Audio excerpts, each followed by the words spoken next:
el Evangelio de Juan.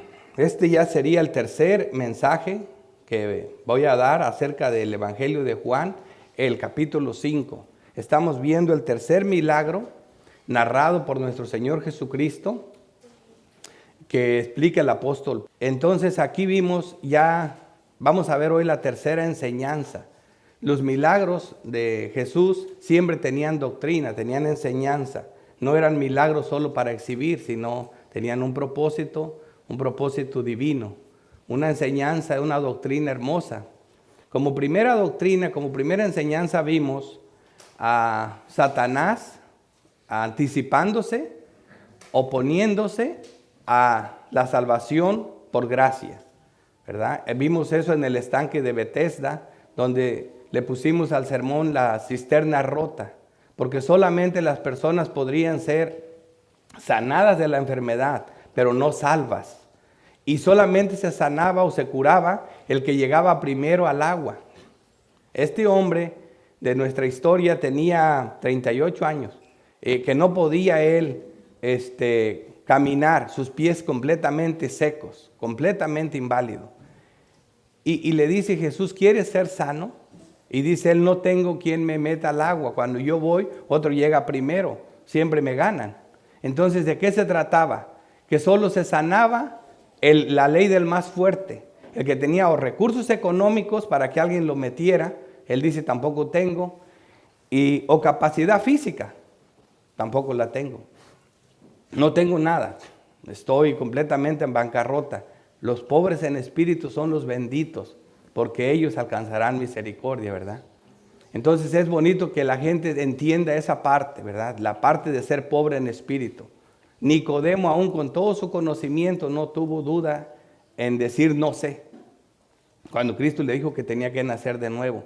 Así que Satanás estaba aquí oponiéndose, está anticipándose y oponiéndose a la salvación por gracia, por medio de promover las obras. El que llegue primero es el que se sana. Así que Satanás también estaba imitando el ministerio de Cristo. Cristo iba a venir a hacer milagros con el propósito de salvar. Satanás está imitando milagros aquí de sanidad, que realmente eran reales. Decían que era un ángel el que venía a hacer esto, pero no era un ángel de Dios, ¿verdad? Entonces era un ángel, ¿por qué? Porque estaba imitando, pero a la vez oponiéndose. Pero no pudo evitar que este hombre, que estaba para salvación, se salvara. Este paralítico. Esa fue la primera enseñanza. Entonces cuando lo sana este hombre, lo encontraron los judíos, los fariseos, y le preguntaron, ¿por qué traes la camilla? Si no te es lícito cargar esta camilla el día de reposo. Lejos de alegrarse porque este hombre fue sanado el día ese, que de 38 años inválido, estaban furiosos porque llevaba la camilla jalando. Y él les dice, el hombre que me sanó, ese es el que me dijo, levanta la camilla. Jesucristo le dice esto a propósito porque él sabía lo que se iba a venir. Y quería dar una enseñanza del día de reposo. Jesucristo quería dar una enseñanza del día de reposo. Y aquí es donde Jesucristo, cuando lo encuentra después en el templo, le dice al hombre, dice, ¿ves que has sido sanado? No peques más para que no te venga algo peor. Por esta declaración nosotros vemos que Jesucristo no solo tenía cuidado de su cuerpo físico, que ya había sido sanado, sino de su alma, Jesucristo estaba interesado en salvarlo. Entonces, él va y les dice a los judíos, acá está el hombre que me dijo que cargara mi camilla y el que me sanó. Los judíos vinieron a reclamarle a Cristo y Jesucristo les dice, les da esta razón. Le dicen ellos, ¿por qué quebrantas el día de reposo, sanando a un enfermo el sábado, que era hoy domingo? O también le dices que cargue su camilla, su lecho. Entonces Jesucristo les da esta respuesta, lo que le llamaríamos una respuesta corta. Les dice Jesucristo, porque mi Padre hasta hoy trabaja y yo trabajo. Esa sería una respuesta corta. Mi Padre hasta hoy trabaja y yo trabajo. Entonces los judíos se indignaron más porque no solo quebrantaba el día de reposo, sino que se hacía igual a Dios. Decía que él era el Hijo de Dios. Y aquí es donde nos vamos a introducir a nuestro tema de hoy, a nuestro mensaje. ¿Qué sería aquí? Jesucristo va a dar la respuesta larga, porque Él es igual a Dios. Y el tema que le puse a nuestro sermón del día de hoy es: Cristo es Dios. Porque eso es lo que ellos dijeron. Te estás haciendo igual a Dios. Exactamente eso estoy diciendo. Que yo soy Dios. Que soy igual a Dios. Y aquí Jesús les va a dar 3 enseñanzas. El bosquejo lo dividimos de la lectura que leyó el hermano Guadalupe en 3 declaraciones de Cristo en la igualdad con el Padre. Lo primero va a ser del versículo 19 al 20 y vamos a ver la divinidad de Cristo en la unidad de voluntad y obra con el Padre. El segundo va a ser la divinidad de Cristo en la igualdad con el Padre al dar vida a los muertos. Nadie puede hacer eso, solo Dios. Vemos la divinidad en el tercer lugar de Cristo en la igualdad con el Padre de hacer juicio. Solamente Dios puede hacer juicio. Eso es del versículo 27 al 30. Así que, como texto de apoyo, siempre tengo un texto que me apoya mucho. Jesucristo va a hablar de su divinidad. Jesucristo va a hablar de que Él es Dios, como ya lo dijo el Evangelio de Juan en el capítulo 1. Yo les dije que eso era como un bosquejo, y fíjense cómo es de claro. Luego Juan comienza diciendo: en el principio era el verbo, o sea, era la palabra por la que se hicieron todas las cosas. Dice, era en el principio con Dios, ¿verdad? En el principio el verbo era con Dios. Todas las cosas por Él fueron hechas y sin Él nada de lo que ha sido hecho fue hecho. Por ese verbo, por esa palabra, se hicieron todas las cosas. Dice, y el verbo era con Dios y el verbo era Dios. ¿Entienden? Pero muchos, lo que hacen los testigos de Jehová, hasta quitan este pasaje y con eso quieren anular esta Santa Trinidad. Pero no solo ese pasaje habla de eso, toda la Biblia habla de eso. Y estas partes que vamos a leer, Jesucristo se va a cargar de explicarnos que Él es Dios. Y va a dar razones, 3 razones vamos a ver. Así que vamos a entrar a nuestro sermón del día de hoy. Vamos a ver Juan 5:19. La divinidad de Cristo en la unidad y voluntad, la unidad de voluntad y obra. Voluntad y obra con el Padre. Vamos a ver, aquí dice: respondió entonces Jesús y les dijo, esa fue la respuesta larga: de cierto os digo. Cuando Jesucristo dice esto es como dijera amén, amén, amén. Es como si se tronaran trompetas en el cielo. Son palabras de suma importancia. Cuando dice de cierto os digo. Aquí es donde nosotros podemos tener que mucha atención porque es Dios el que está hablando. Dice, no puede el Hijo hacer nada por sí mismo, sino lo que ve hacer al Padre, porque todo lo que el Padre hace, también lo hace el Hijo igualmente. Esta palabra confunde a muchos. No puede el Hijo hacer nada por sí mismo. Jesús no es que no pueda hacer nada sin el Padre. Eso no es la declaración. Vemos a nosotros que Jesús tiene poder igual a Dios en sí mismo. En Juan 10:18 dice, nadie me quita la vida, sino que yo de mí mismo la pongo. Tengo poder para ponerla y tengo poder para volverla a tomar. ¿Verdad? Entonces Jesucristo no es que está diciendo que Él no puede hacer nada, que no puede, que está incapacitado. Él como Dios lo puede hacer todo. Jesucristo no se encarnó en María la Virgen. Ahí no comienza su historia.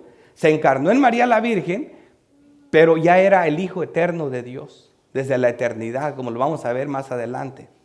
Así que aquí estamos viendo a Jesucristo encarnado, la palabra, que ya era el Hijo de Dios eterno en la Trinidad, en el consejo eterno de redención, pero aquí lo estamos viendo en una igualdad de voluntad con el Padre. Cuando Él dice, no puedo hacer nada yo por mí mismo, es que ustedes saben que cuando vimos la escuela, los atributos de Dios, vimos que hay cosas que Dios no puede hacer, ¿verdad? Todos saben. Dios no puede mentir. Dios no puede matar. Hay muchas cosas que Dios no puede hacer. Jesucristo, ¿por qué? Porque son contra su voluntad, contra su naturaleza. Dios no se puede arrepentir. Entonces Jesucristo también está diciendo que no puede el Hijo hacer nada por sí mismo. Lo que está diciendo Jesucristo, mi voluntad está atada a la voluntad del Padre. Todo lo que yo hago es la voluntad del Padre. Estamos atados en voluntad. Somos dos personas actuando en diferente forma, pero unidos en voluntad. Tres personas, un solo Dios. Ese es el misterio de la Trinidad. Igualdad en deidad y obras. Juan 14:11. Créeme que yo soy en el Padre y el Padre en mí. De otra manera, créeme por las mismas obras.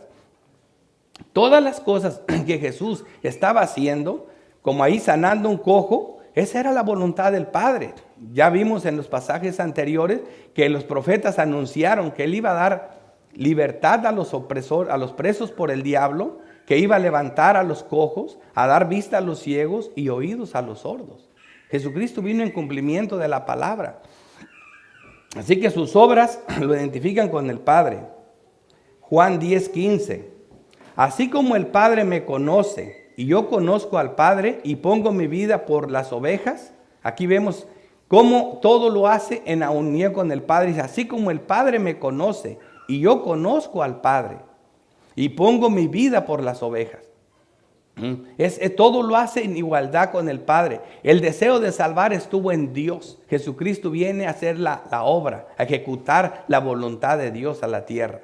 Son tres personas diferentes, un solo Dios. Juan 10:30, yo y el Padre uno somos. Así de fácil. Una declaración, un versículo corto pero conciso, preciso. Una declaración que es palabra de Dios, salida de la boca del Dios encarnado. Yo y el Padre uno somos. Aunque no le guste a muchos o no lo entiendan, esa es la realidad. Las tres iguales. Juan 3:34. Porque Dios envió las palabras, porque el que Dios envió, las palabras de Dios habla. Pues Dios no da el Espíritu por medida. No hay de que Jesucristo es igual a Dios en un 80%, en un 70%, no, son iguales.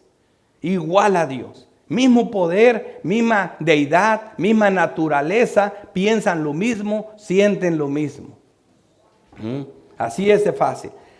Cristo, el Hijo eterno de Dios, vamos a ver aquí algunos pasajes que Jesucristo es el Hijo eterno de Dios. Jesucristo no es hijo de Dios cuando María lo engendró, ¿verdad? ¿Por qué? Porque ahí fue engendrado por el Espíritu Santo, pero Él ya era el Hijo de Dios. Él es el Jehová preencarnado antes de que se encarnara, o el ángel de Jehová. Vamos a ver cómo dice aquí Isaías, para que vean que Cristo ya existía antes de ser el Hijo de María. Isaías 9:6 dice: porque un niño nos es nacido. ¿De quién está hablando? De Cristo, ¿verdad? Hijo nos es dado, y el principado sobre su hombro. Y se llamará su nombre, aquí viene lo bueno, admirable, consejero, Dios fuerte. Ese es su nombre, Dios fuerte. Ese niño es Dios fuerte, Padre eterno. El niño se llama Padre eterno, entonces no pudo nacer, no pudo comenzar su historia con María. Él ya era eterno.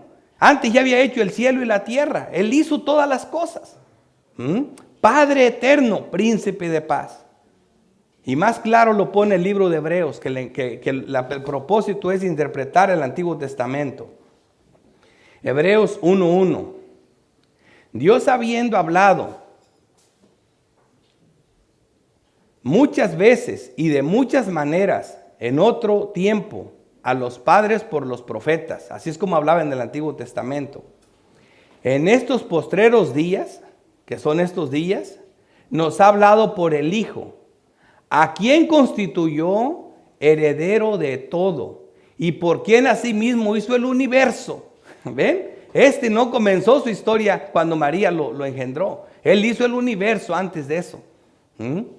¿Por quién hizo el universo? Dice, el cual siendo el resplandor de su gloria, la imagen misma de su sustancia, y en quien sustenta todas las cosas con la palabra de su poder. Aquella palabra, aquel verbo se hizo carne, el verbo que hizo todo, con su poder.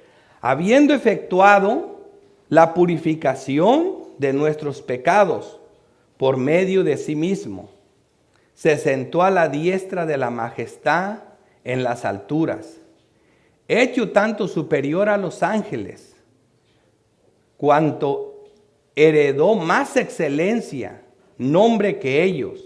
Porque a cuál de los ángeles dijo Dios jamás, mi hijo eres tú, yo te he engendrado hoy. Ese es hijo eterno de Dios. Nadie tiene ese privilegio, ni los ángeles, como un hijo primogénito de Dios. Eso es una enseñanza muy importante.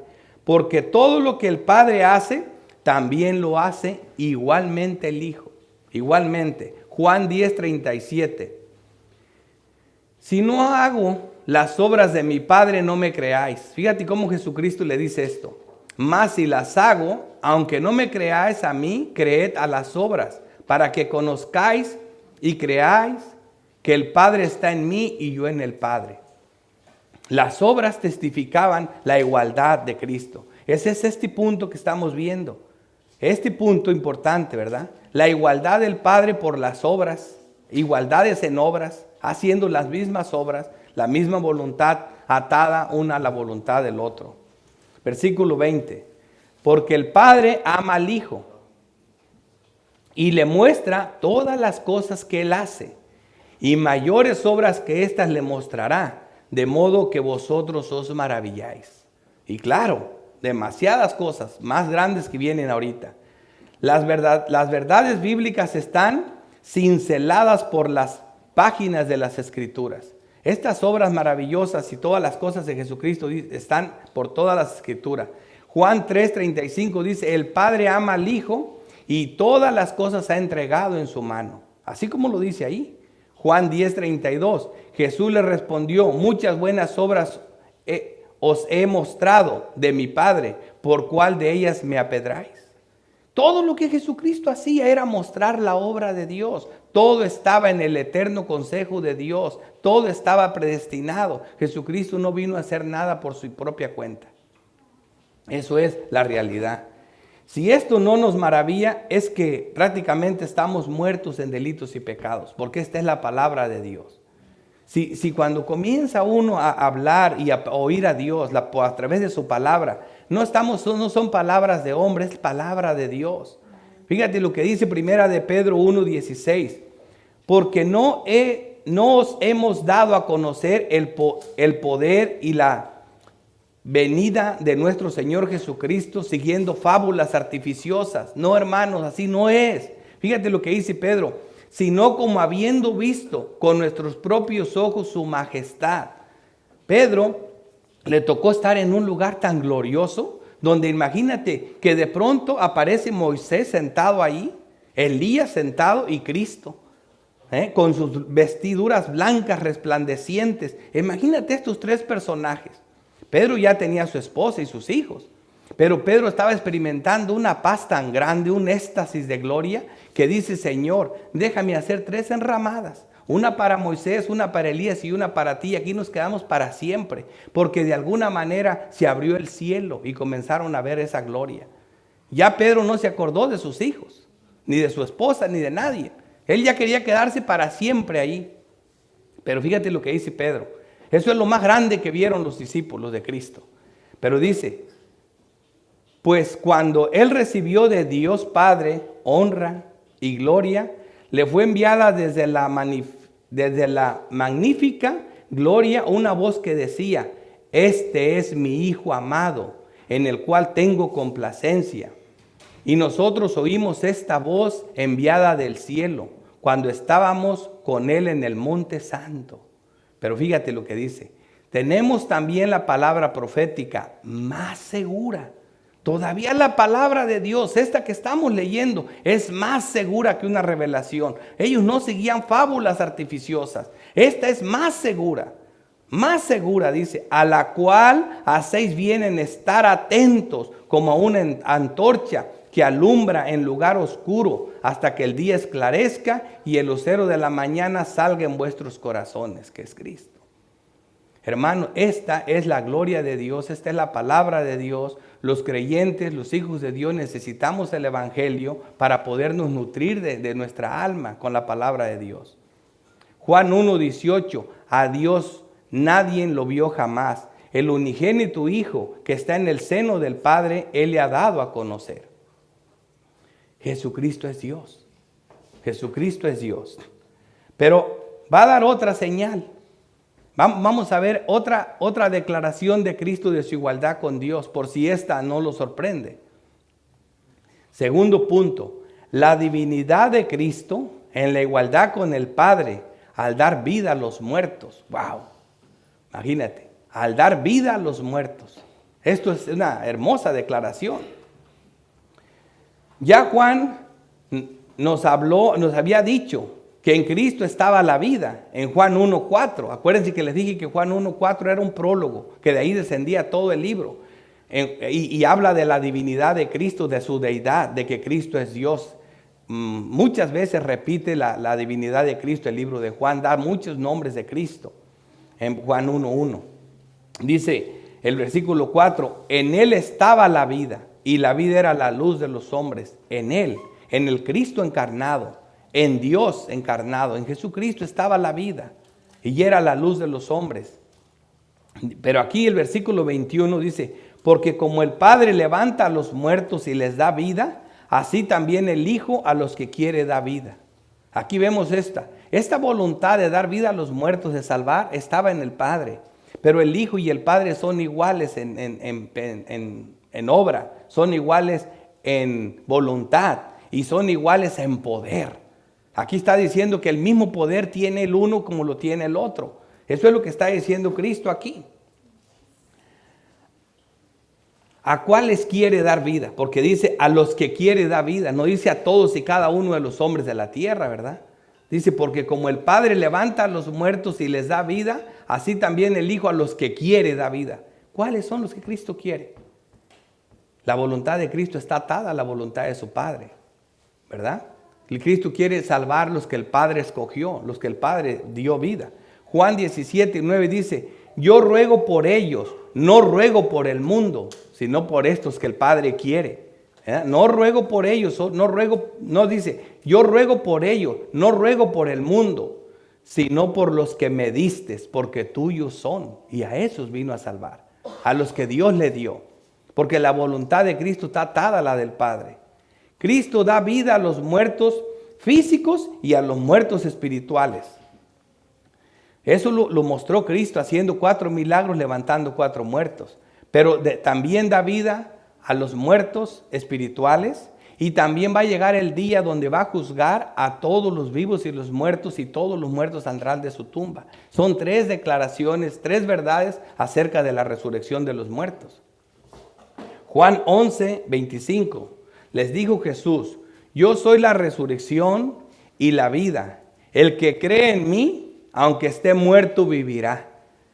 ¿De qué muerte está hablando aquí Jesucristo? Les dijo, yo soy la resurrección y la vida. El que cree en mí, aunque esté muerto, vivirá. Está hablando de la muerte espiritual, ¿verdad? ¿Por qué? Porque esa se quita creyendo en Cristo. Todos somos muertos en delitos y pecados. Todos los creyentes que están aquí, la gente que no ha creído en Dios está muerta en delito y pecado. Por eso se van de aquí. Sus mentes se desaparecen.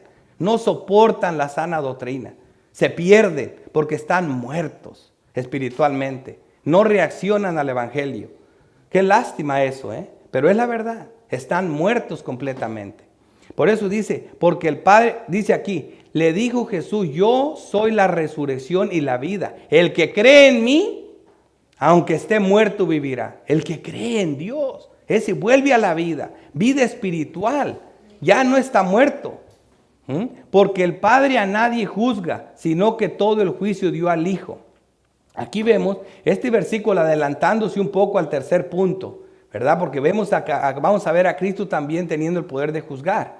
Cristo es la espada de 2 filos. Si bien, aquí por eso está metido este versículo, parece que está a propósito, porque así Juan, así lo ponía Cristo y así hablaba Cristo y así escribía Juan también. Cristo es la espada de 2 filos. Si bien vino a dar vida, salvar, también es cierto que automáticamente al que no salva, condena. Al que no salva, condena. Lucas 20:17. Pero él, mirándolos, dijo: ¿qué pues es lo que está escrito? La piedra que desecharon los edificadores ha venido a ser cabeza del ángulo. Todo el que creyere todo el que cayere sobre aquella piedra, o sea, todo el pobre en espíritu, todo el que se quebrante delante de Dios, todo el que cayere sobre aquella piedra será quebrantado. Será quebrantado. Pero oigan esto, mas sobre quien ella cayere, lo desmenuzará. Ese es el infierno, esa es la perdición. El que no se quebranta delante de Cristo, lo va a desmenuzar. Es el mismo Cristo, es el mismo Dios. Juan 1:29. El siguiente día vio Juan a Jesús que venía a él y dijo: he aquí el Cordero que quita el pecado del mundo. Eso es lo que era Cristo. Él podía darle vida, Él podía quitar el pecado para que los hombres tuvieran vida. Él era la resurrección, Él mismo era el que daba la vida, Él era el único Cordero que podía quitar el pecado del mundo. Esa es una declaración muy grande. He aquí el Cordero que quita el pecado del mundo. Es el único, porque en ningún otro hay salvación. No hay otro nombre dado a los hombres por el cual puedan ser salvos, sino por el nombre de Cristo. Versículo 23. Para que todos honren al Hijo como honran al Padre. El que no honra al Hijo, no honra al Padre que le envió. ¿Ven eso? La importancia de ser cristiano. Es la honra del uno, es la honra del otro. Nadie puede decir que cree en Dios si no cree en Jesucristo. De cierto os digo, el que oye mi palabra y cree el que me envió, tiene vida eterna y no vendrá condenación, mas ha pasado de muerte a vida. ¿Oyen lo que dice Dios? El que cree pasa de muerte a vida. El que cree la palabra de Dios pasa de muerte a vida. Eso es lo que está diciendo esta hermosa declaración. Es de cierto os digo, vuelve a repetir, a poner atención. Es como les digo, cuentas que sonar a trompetas, pongan atención, de cierto os digo. El que oye mi palabra y cree al que me envió, a Dios, tiene vida eterna y no vendrá condenación. Dos cosas increíbles: vida eterna y no serás condenado, mas ha pasado de muerte a vida. Juan 3:18. El que en él cree no es condenado, solo por creer en Cristo, no es condenado. Pero el que no cree ya ha sido condenado. No le gusta a la gente, pero esa es la realidad. El que no cree en Cristo está condenado, maldito, separado de Dios. Ya ha sido condenado porque no ha creído en el nombre del unigénito Hijo de Dios. No porque dejó de tomar, no porque ya no se emborracha, no porque ya no va al baile. No estoy promoviendo el pecado, pero eso no salva a nadie. Esa es religión. Creer en Cristo es lo que salva a las personas. Ahí es donde una persona se vuelve a nacer de nuevo, el que cree. Todo lo demás, no te preocupes, ya una vez que Dios tenga misericordia de ti, vas a ver si vas a poder seguir haciendo todo lo demás. Dios se encarga de eso, hermanos. Versículo 25. De cierto os digo, otra vez, de cierto os digo. Cristo se está empeñando en que le pongan atención a sus palabras. Cada rato está diciendo, es como si gritara, es como si dijera: por favor, no las ignoren. De cierto os digo, viene la hora, y ahora es, cuando los muertos oirán la voz del Hijo de Dios, y los que lo oyeron vivirán. ¿De qué muerte está hablando? Sino de la muerte espiritual y de la resurrección espiritual. ¿Por qué? Porque la hora llegó ya y el mundo no se ha terminado. Es cierto que al final, cuando se acabe el mundo, todos los muertos saldrán de la tumba y serán juzgados por el mismo Cristo. Pero lo que está diciendo aquí, que viene la hora, y ahora es cuando los muertos oirán la voz del Hijo de Dios. Los muertos espirituales, los muertos que andan caminando. Y los que la oyeren vivirán. Vida espiritual.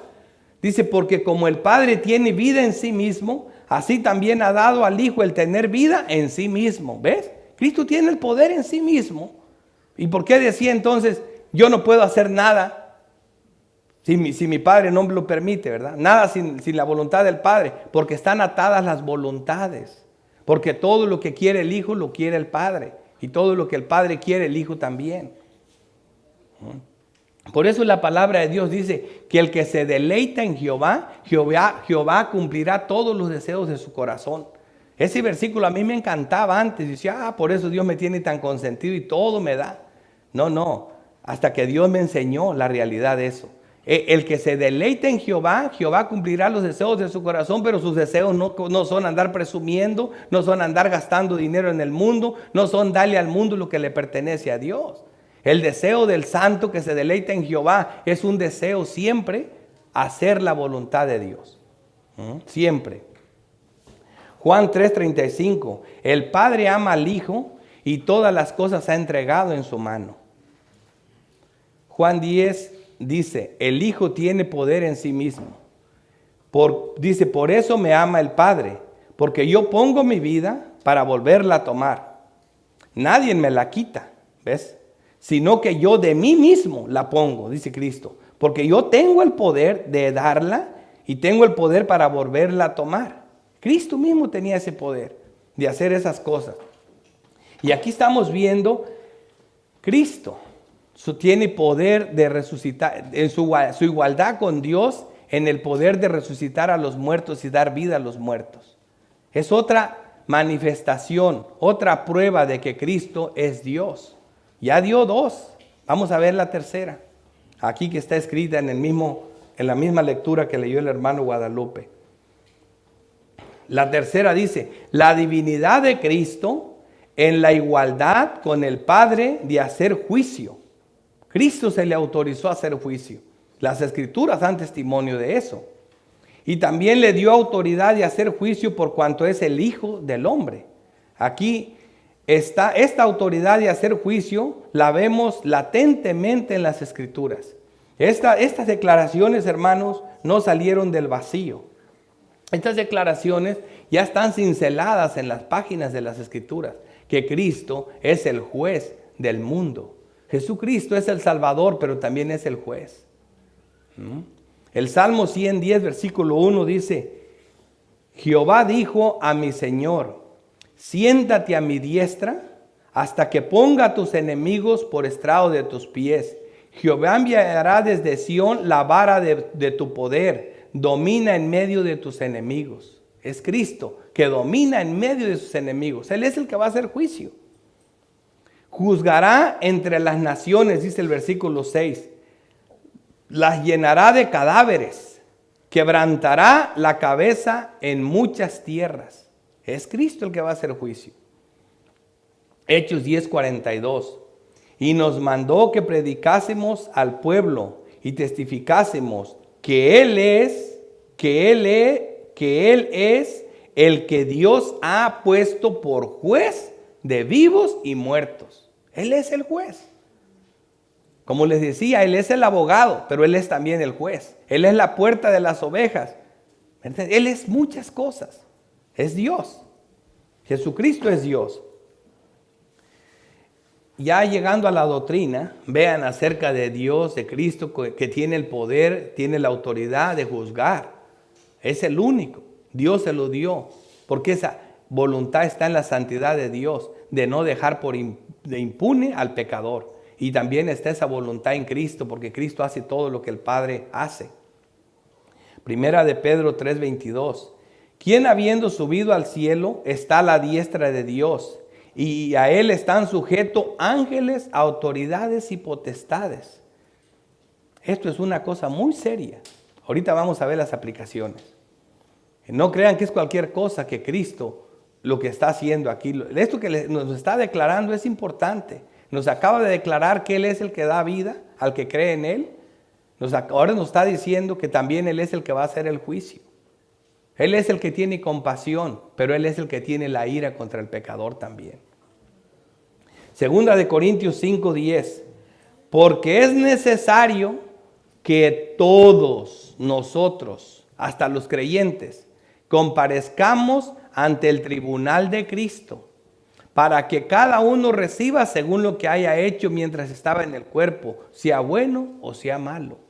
Y no se espanten, porque cuando ustedes se presenten a ese tribunal y les pregunten por esa justicia perfecta, ustedes le van a decir, la justicia de Cristo es la que está en mí. Y por esa justicia van a ser justificados, no por sus obras, sino por la justicia de Cristo imputada en ustedes, los santos. Pero hay de los que no están en Cristo. Van a ser juzgados. Eso no falla. Versículo 28. No os maravilléis de esto, porque vendrá hora cuando todos los que están en los sepulcros oirán su voz. ¿Ven? No tan solo lo que estamos viendo ahorita, también va al final, cuando venga el día final, Cristo va a estar juzgando al mundo entero, a vivos y muertos, grandes y pequeños. Cristo está haciendo mención a lo que todas las escrituras dicen de él. Su juicio abarca a vivos y muertos. Job 10:25, el libro más viejo de las escrituras, decía esto: yo sé que mi Redentor vive y al fin se levantará sobre el polvo, y después de deshecha esta mi piel, en mi carne he de ver a Dios. Fíjate las declaraciones de Job. Él sabía que su Redentor vivía. Él sabía eso, que él iba a ser levantado del polvo. Isaías 26:19, tus muertos vivirán, sus cadáveres resucitarán. Despertad y contad, moradores del polvo, porque tu rocío es cual rocío de hortaliza, y la tierra dará sus muertos. Esta es una realidad. Ni los muertos se van a escapar del juicio de Dios. No creas que esto no es nada, se muere la gente, pues se van a levantar y van a estar delante de Cristo y van a ser juzgados. Y el castigo, hermanos, no es cualquier cosa. Cuando aquí dan pena de muerte, decimos que es un castigo fuerte, o cuando dan vida en prisión. Esta es eternidad en el infierno. Eternidad en el infierno, porque están pecando con un Dios eterno. Ezequiel 37:5. Así ha dicho Jehová el Señor: estos huesos, he aquí yo hago entrar espíritu en vosotros y viviréis. Y pondré tendones sobre vosotros, y haré subir sobre vosotros carne, y yo os cubriré de piel, y pondré en vosotros espíritu y viviréis, y sabréis que yo soy Jehová. Esa palabra era la voz de Cristo antes de que se encarnara. Los muertos van a vivir. Ni muerto te escapas del juicio de Dios. Así que el suicidio no ayuda en nada, solo te adelanta. Juan 11:25, le dijo Jesús: yo soy la resurrección y la vida. El que cree en mí, aunque esté muerto, vivirá. ¿Te imaginas las declaraciones? Están en el libro de Juan. Yo soy la resurrección y la vida. El que cree en mí, aunque esté muerto, vivirá. Así que fíjate la oferta del Evangelio. Mira lo espantoso de los juicios, pero ve la gloria del Evangelio. Aquí están las escrituras hablando. De eso sí me voy a quedar con la conciencia tranquila, que yo prediqué la palabra de Dios, no mis ideas. Aquí vemos en el versículo 29, y los que hicieron lo bueno saldrán a resurrección de vida, mas los que hicieron lo malo a resurrección de condenación. Aquí está bien clarito el juicio. Los que hicieron lo bueno saldrán a resurrección de vida, mas los que hicieron lo malo a resurrección de condenación. Y aquí no se trata de tus obras. Aquí se trata de los que tienen la justicia de Cristo saldrán a resurrección de vida. Y los que nunca se arrepintieron, los que no creyeron en Cristo, así sean los hombres más buenos del mundo. Dice la palabra de Dios, aunque tuvieras fe como para decirle a un cerro, muévete de aquí a allá, y no tienes amor, de nada te sirve. Aunque tuvieras dinero y fueras muy rico, vendieras todos tus bienes y se los dieras a los pobres, si no tienes amor, de nada te sirve. Te dice, aunque tuvieras el don de profecía y conocieras todas las escrituras, y no tienes amor, de nada te sirve. ¿Qué es eso? No tienes el Espíritu Santo, que Él es el que produce el amor. De nada te sirve. Si no eres un verdadero creyente, nacido de Dios, de nada te sirve. De nada te sirve. Mateo 25:31.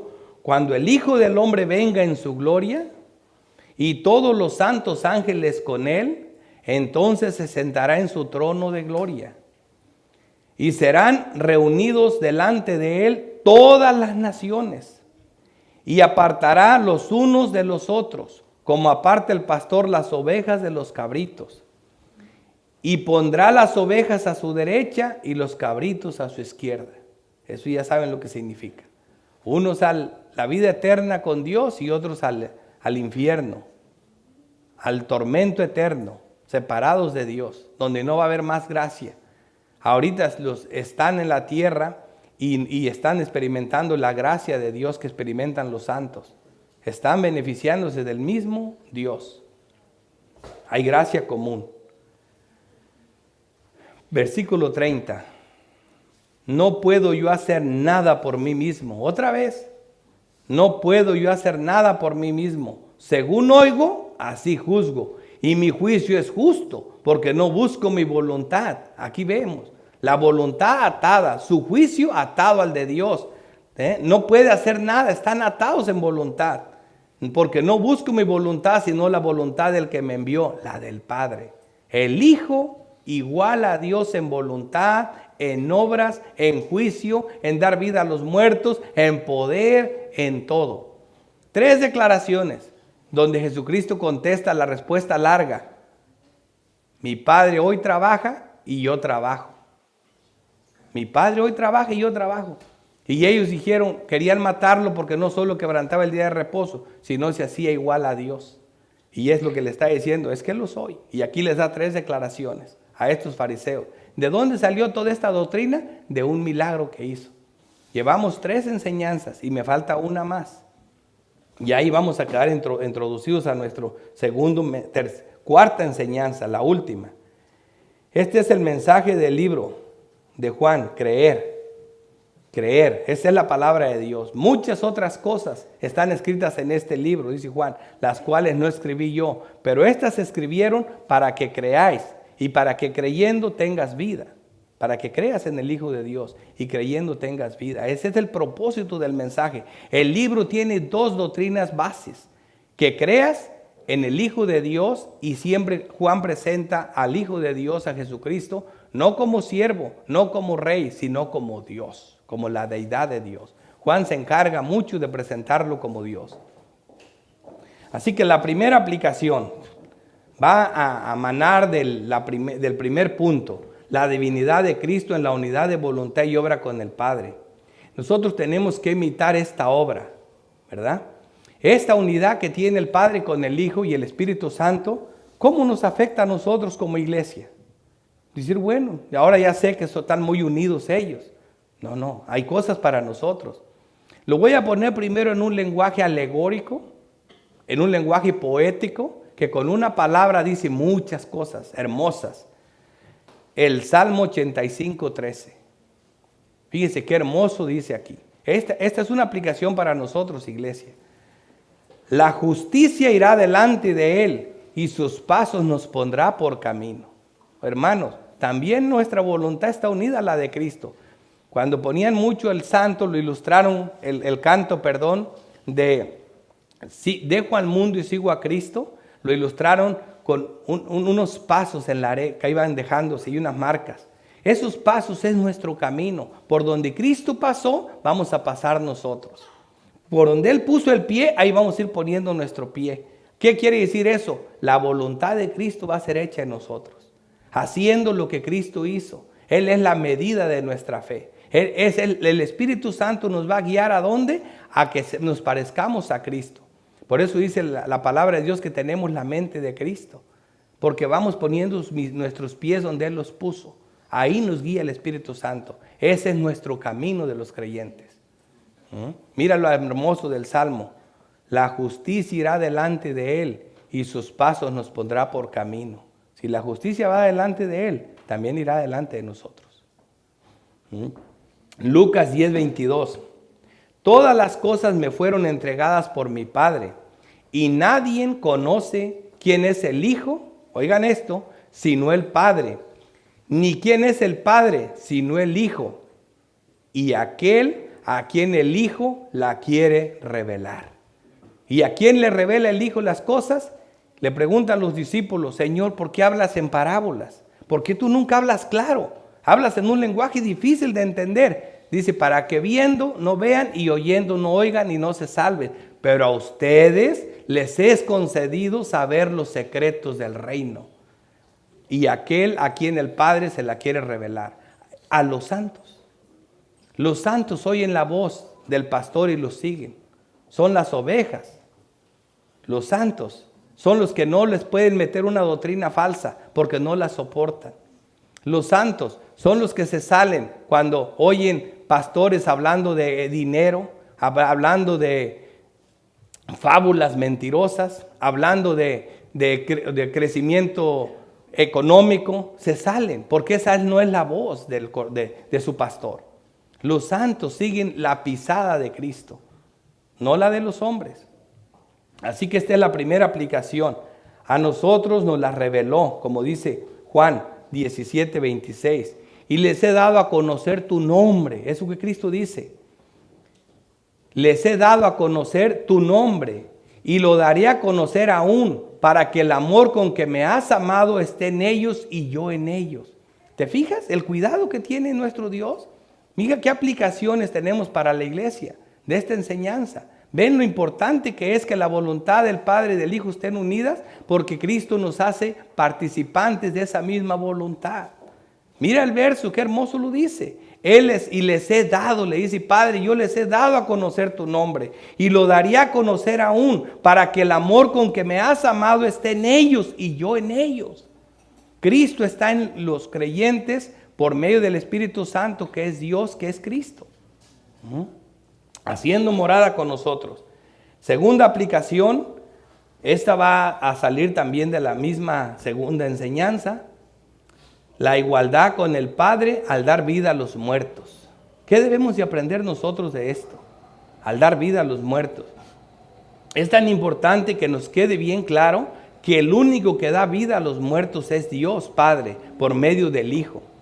Esta enseñanza no se trata de que repite conmigo estas palabras y vas a ser salvo, acepta a Cristo y vas a ser salvo. No, ni siquiera de creer. La palabra dice que el que cree no es condenado. Pues yo ya creí, ya no soy condenado porque ya creí, ya confesé a Cristo. No, se trata de nacer de nuevo. La persona que creyó es una persona que nació de nuevo. ¿Y cómo se nace de nuevo? En espíritu. Es Dios haciendo la obra. Fíjate lo que dice Juan 1. Ahí está, como les digo, el prólogo de toda la enseñanza del libro. Juan 1:11 dice, a los suyos vino y los suyos no lo recibieron, hablando de los judíos. Fíjate lo que dice, no lo recibieron. Y de aquí es donde salen esas cosas de recibir a Cristo o aceptar a Cristo. Oigan esto, a los suyos vino y los suyos no lo recibieron. Mas a todos los que lo recibieron, ya ves porque yo recibo a Cristo. Aquí está diciendo, espérate. No saques las cosas del contexto, no cortes versículos, espérate. ¿Entienden? Dice, a los suyos vino y los suyos no lo recibieron. Yo sí lo recibí. En mayo, el día 23 de mayo a las 3 de la tarde yo fui salvo. Eso te quedó en tu cabeza.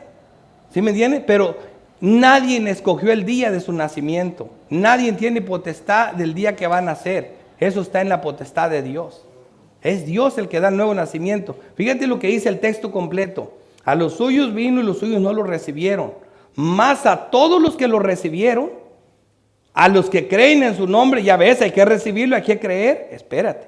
A los que creen en su nombre, les dio potestad de ser hechos hijos de Dios. Él dio la potestad de hacerlos hijos de Dios. Y por si no te queda claro, dice, los cuales no son engendrados de sangre. Así que no hay nada que tenga que ver contigo. No son engendrados de sangre, ni de voluntad de carne, ni de voluntad de varón, sino de Dios. Los verdaderos creyentes son creyentes porque a Dios le complació ser creyentes, que fueran creyentes. Dios nos hace nacer de nuevo porque Dios deposita el Espíritu Santo en la persona y esa persona nace de nuevo en espíritu. Ese es el nuevo nacimiento que Jesucristo le enseñó a Nicodemo en el capítulo 3. El verdadero creyente nace en espíritu. Ese es el que verdaderamente creyó. Esta aplicación sale de aquí. De la igualdad con el Padre al dar vida a los muertos, nosotros sabemos que el único que da vida a los muertos es Cristo. No nuestra boca, confesando cosas que no. Tercera aplicación y última. La igualdad con el Padre al hacer juicio. ¿Cómo debemos nosotros ver el juicio de Dios? La forma de creer en un juicio de vivos y muertos cambiará nuestra perspectiva de ver la vida.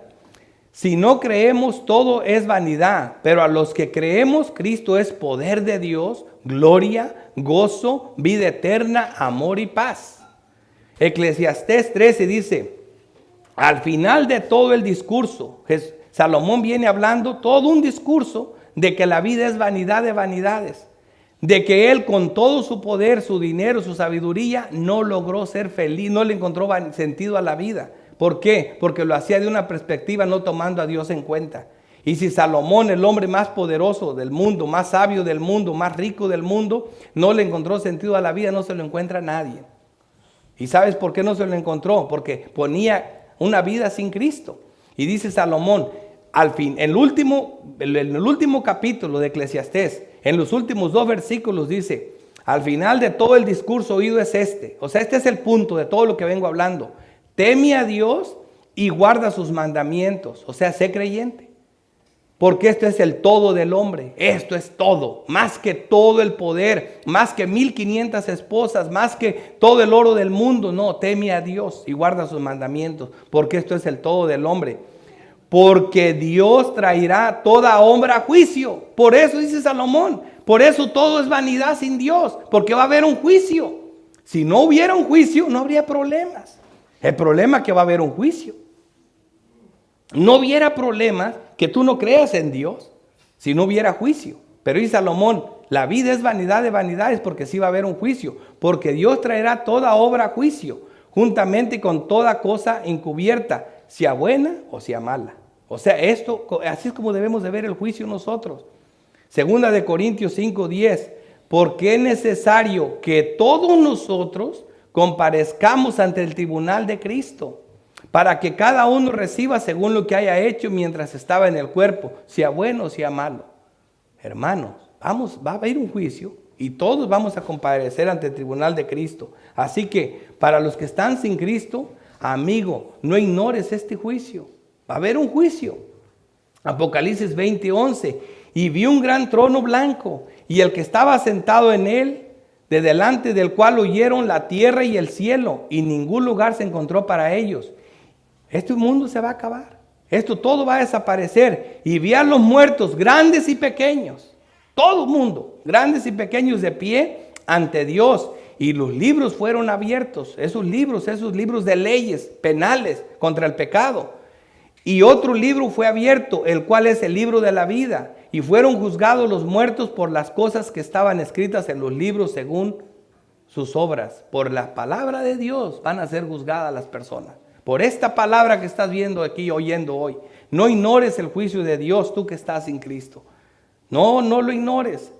Suplícale a Dios que tenga misericordia de tu alma y salve tu alma. Juan 3:36, el que en él cree tiene vida eterna. Pero el que rehúsa creer en el Hijo no verá la vida, sino que la ira de Dios está sobre de él. Está la ira de Dios constante solamente sobre el incrédulo.